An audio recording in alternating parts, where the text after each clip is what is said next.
Joining me live now is the Treasurer in Sydney, Josh Frydenberg. Treasurer, good morning to you. Thanks for your time. Before we get to the flooding assistance that was announced yesterday, you've just got off a call with your Five Eyes partners. What was decided? What was discussed? Well, it was an important opportunity, Pete, to get together with my American, British, Canadian and New Zealand counterparts to discuss our united response to Putin and Russia's aggression in Ukraine. Obviously, we're turning the screws on the Russian economy. We've seen the ruble in free fall. We've seen the stock market in Russia closed. The central bank in Russia has not been able to access its $600 billion of foreign reserves. And together we've put sanctions on hundreds of individuals as well as entities, and other restrictions are now in place. And it's been a full court press.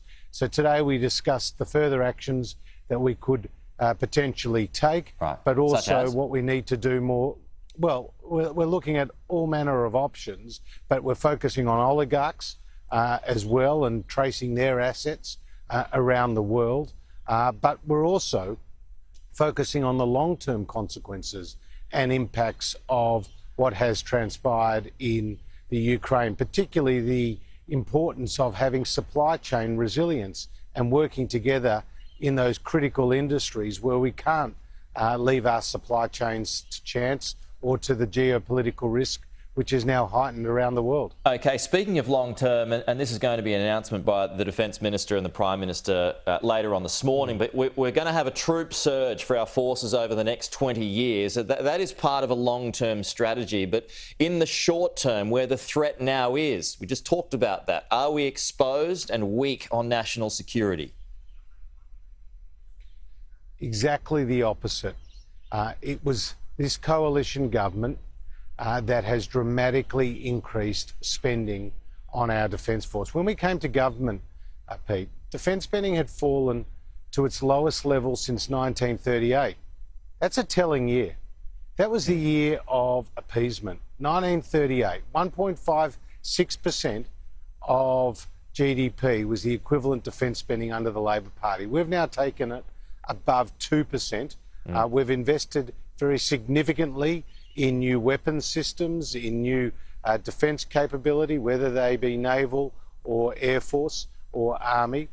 We've also entered into these important international partnerships like AUKUS and the Quad, which are going to be important in enhancing our national security. In today's announcement, where more than 18,000 additional members of the Australian Defence Force workforce will be taken on, will take the Defence Force workforce above 100,000, and that is going to come at a cost of nearly $40 billion, and it's part of our long-term strategy to secure Australia.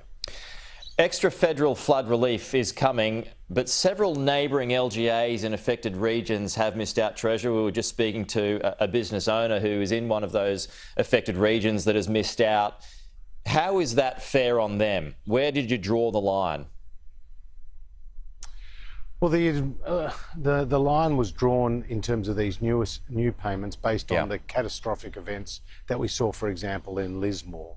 And so we've been working with the expert agencies on those matters, but we've made support available right across Queensland and New South Wales to the flood-affected areas. More than 300,000 claims have been processed, costing more than $400 million from the federal government. We've announced a package of support with state governments, which is seeing money flow to small businesses, to primary producers.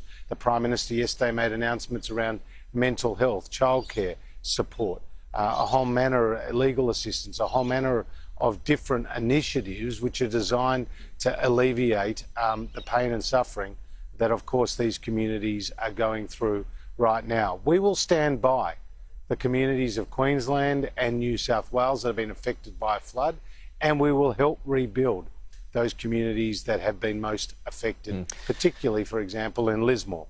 Okay, just a final one here, Treasurer. You made a speech last night in which you said there will be costs borne by Australians in defending our values. We are, as you know, already seeing those at the petrol pumps at the moment and at supermarkets too.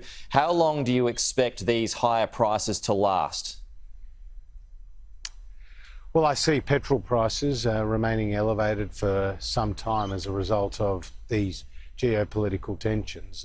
And as you know, the barrel of oil up to around $130 will have a major impact on the price of petrol at the Bowser, and we're already seeing prices above $2 a litre. We obviously in Australia will stand by our friends and allies and partners in putting the pressure on the Putin regime. But what this heightened geopolitical risk is doing is lifting the price of commodities, everything from coal. Thermal coal, for example, has nearly doubled in just the 2 weeks of this invasion. We've seen European gas prices nearly triple, and we've seen oil prices go up by around a third. So there has been a dramatic impact on the price of commodities that flows through to consumers, but that is a reflection of the challenges that we face, the very uncertain, the very dangerous times that Australia is now in. Treasurer Josh Frydenberg, thank you for your time. We'll talk to you soon. Thank you. Floodwaters are